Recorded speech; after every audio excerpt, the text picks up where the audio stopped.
পটাশপুরের রাজনীতিতে নতুন সমীকরণ। জাতীয় উন্নয়ন পার্টির প্রার্থী হিসেবে মনোনয়ন জমা দিলেন শেখ আব্দুল আহাদ আলী। পূর্ব মেদিনীপুরের পটাশপুর বিধানসভা কেন্দ্রে নির্বাচনী লড়াই ক্রমশই জমে উঠছে। সোমবার এগরা মহকুমা অফিসে মনোনয়নপত্র জমা দিলেন একসময় তৃণমূল নেতা শেখ আব্দুল আহাদ আলী। তবে এবার তিনি আর তৃণমূল কংগ্রেসের প্রার্থী নন, বরং জাতীয় উন্নয়ন পার্টির টিকিটে পটাশপুর বিধানসভা কেন্দ্র থেকে প্রতিদ্বন্দ্বিতা করছেন।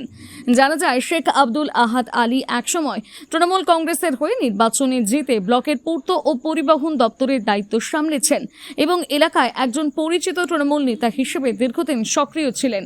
তবে গত কিছুদিন ধরে তাকে আর তৃণমূলের কোনো কর্মসূচিতে দেখা যায়নি। রাজনৈতিক মহলে তখন থেকে জল্পনা শুরু হয় তার ভবিষ্যৎ রাজনৈতিক অবস্থান নিয়ে। সেই জল্পনার অবসান ঘটিয়ে এদিন তিনি জাতীয় উন্নয়ন পার্টির প্রার্থী হিসেবে মনোনয়ন জমা দেন। সমর্থকদের সঙ্গে নিয়ে এগরা মহকুমা অফিসে পৌঁছে মনোনয়ন দাখিল করেন। রাজনৈতিক পর্যবেক্ষকদের মতে একজন প্রাক্তন তৃণমূল নেতার এই দলবদল পটাশপুরের নির্বাচনী সমীকরণে নতুন মাত্রা যোগ করতে পারে। এখন দেখার বিষয় এই পরিবর্তন কতটা প্রভাব ফেলতে পারে ভোটের ফলাফলে এবং সাধারণ মানুষের সমর্থন কোন দিকে যায়। পটাশপুর থেকে সৈকত মাইতির রিপোর্ট, সানন্দা নিউজ। আমি একটাই কথা বলবো, দেশের সংবিধান লিখেছিলেন বাবা সাহেব আম্বেদকর।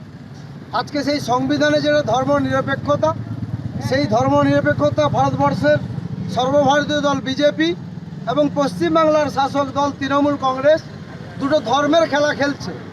আমরা মানুষের কাছে বার্তা দেব যে দেশের সংবিধান ধর্মনিরপেক্ষতার কথা বলে, কারণ বিজেপি আপনারা দেখতে পাচ্ছেন, বিজেপি যেখানে প্রচারে যাচ্ছে বলছে আমাকে ভোট দাও নাহলে মুসলমানরা তোমাদের অত্যাচার করবে, আর তৃণমূল মুসলমানদের বলছে তোমরা আমাদের ভোট দাও নাহলে হিন্দুরা চলে এলে, বিজেপিরা চলে এলে তোমরা বিপদে পড়বে। তো আমরা এই বাইনারি সিস্টেমের বিরুদ্ধে এ বাংলায় ভারতবর্ষ ধর্মনিরপেক্ষতা নিয়ে আমরা বাঁচতে চাই।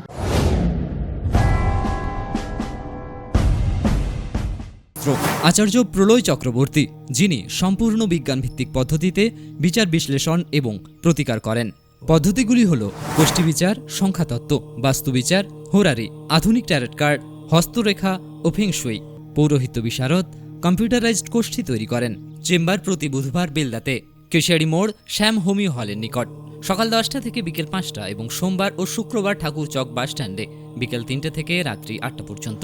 এছাড়া বাড়িতেও চেম্বার করেন ঠাকুরচক হাই স্কুলের নিকট প্রত্যহ সকাল 9টা থেকে 11টা পর্যন্ত এবং বিকেল 3টে থেকে সন্ধে 6টা পর্যন্ত। এছাড়া প্রতি ইংরেজি মাসের প্রথম ও শেষ সপ্তাহে রবিবার সকাল 11টা থেকে 5টা পর্যন্ত জুনবলদা 9 নম্বর অঞ্চল অফিসের নিকট চম্পা স্টুডিও দ্বিতলে। কেশিয়ারি আপ্যায়ন লজ প্রতি ইংরেজি মাসের প্রথম ও শেষ সপ্তাহে শনিবার। নিজেকে আপডেট রাখতে ফলো করুন সানন্দা নিউজ।